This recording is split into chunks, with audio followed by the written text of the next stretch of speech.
In episode 7, after Yennefer left Geralt, she went to go find Istrid, who is on an archaeological dig thanks to the Nilfgaardians tearing up the land. But it benefited him because it brought up all this old stuff. He is surprised yet happy to see her, and the two go get a drink. They reminisce about the good old times, and eventually Yennefer says, everything we talked about we can still do. I can become a mage, you can become an archaeologist, and we can run away together. But Istrid kind of reams her out for breaking his heart, saying what a tough time he had getting over her. And he's not willing to let it happen again, so it was good seeing you, but I'm out. And as Yennefer is sitting there dumbfounded, this random guy slides up next to her, and she's thinking that he's trying to capitalize on somebody's rebound, so she tells him to piss off. He introduces himself as Vilgefortz and says that they should probably get out of there because the Nilfgaardians are forcing mages into service to help with their expansion. And he doesn't have a letter of safe conduct, and he's pretty sure hers is fake. So before they get caught, they should probably leave and head back to Aretuza. Because while she is rash and unpredictable, that's what he needs. And that's also what Tissaia needs. And when she hears that, she is floored that Tissaia sent this dude to come find her. He can tell that annoys her, and he says, she said that you were the best student that she ever taught, and that's enough to get her to go to Aretuza.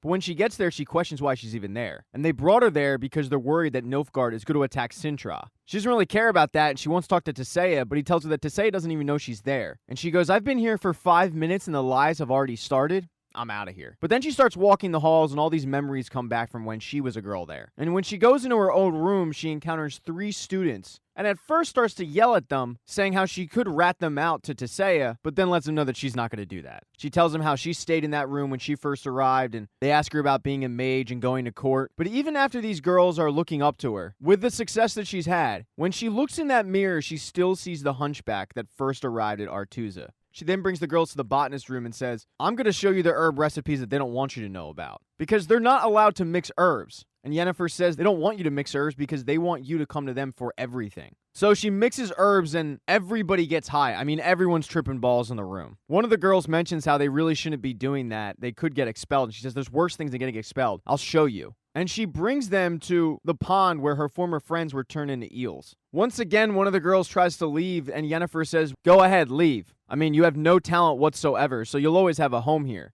And that's when she shows them the eels. She tells them how they need to think for themselves because this place uses you. They take any family you ever had, and they force the Brotherhood upon you as a family, making you need them for everything. She's trying to pull back the curtain, or so she thinks, on the entire Brotherhood. To these girls who are just students. Her rant gets interrupted by Tissaia, who sends the girls back to the room and says, you already ruined one life, don't ruin another one. Tissaia and Yennefer then start getting into it, but then Tissaia notices that everyone is rushing into the conference room, and she knows at that moment that Nilfgaard has in fact attacked Cintra. So Yennefer and Tissaia put their differences aside and head into the meeting where they're discussing what to do. Half the room wants to help Cintra, while the other half just wants to let him burn. Because Cintra has always been pretty stuck up. They think they don't need the mages, they don't need their help. But the group that wants to help Cintra doesn't want to help Cintra just because they want to help Cintra. They want to help them because they're worried that if Nilfgaard attacks Cintra and wins, then they'll be coming for Aretuza and the academies and their way of life next.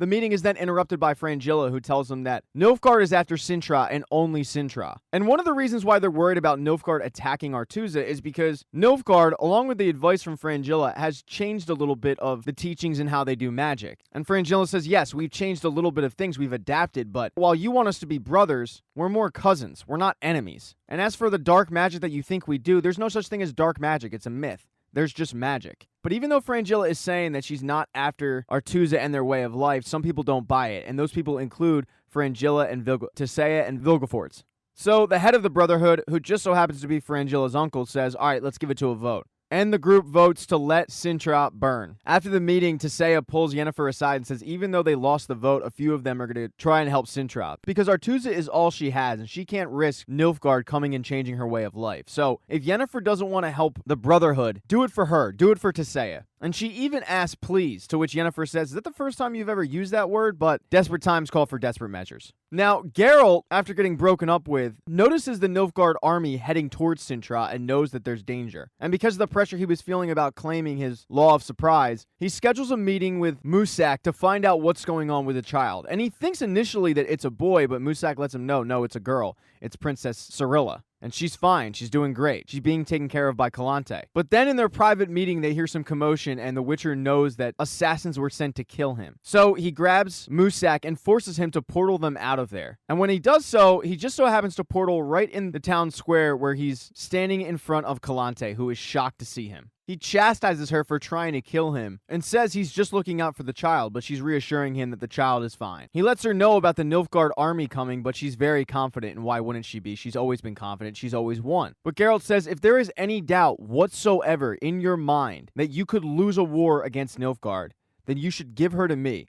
I will protect her, and if you win the war, I will be glad to bring her back. And Kalante thinks about this and announces to the entire crowd that the Law of Surprise will be honored. She then tells Geralt that she herself will let Ciri know what's going on. So when Geralt walks in, Kalante is indeed telling Ciri that it's her destiny, she has to go with Geralt. But when Geralt meets Ciri for the first time, it's not Ciri, it's somebody else's child. Now Geralt doesn't know this. So Kalante sends the fake Ciri away and tells Geralt, I'll let you know when she's ready to leave, and then Geralt leaves the room. Muzak closes the door with his magical ability, but then as Geralt is walking down the hallway, Muzak opens another door. And when he does that, Geralt walks through it, walks down a tunnel, and walks out to the town. And he sees that fake Ciri say goodbye to her friends, and then curtsy to the actual Ciri, calling her Your Highness. And at that moment, Geralt knows he's been played. So he goes to confront Kalante one more time, yelling at her, saying, first you tried to kill me with assassins, and now you're trying to play me. But Kalante just can't let Ciri go. Ciri is the only family that she has left after Ciri's parents were lost at sea. It's the only memory that she has of her daughter. And frankly, she doesn't believe in destiny. Because the way she looks at it, she let a hedgehog in because of destiny, and all it got her was a dead daughter. And she's not willing to take that chance with Ciri. So she kind of tells Geralt to kick rocks. She then orders Iced, who just showed up, to escort Geralt out of the castle. And as he's doing so, Geralt turns to him and says, you used to honor the Law of Surprise. What happened?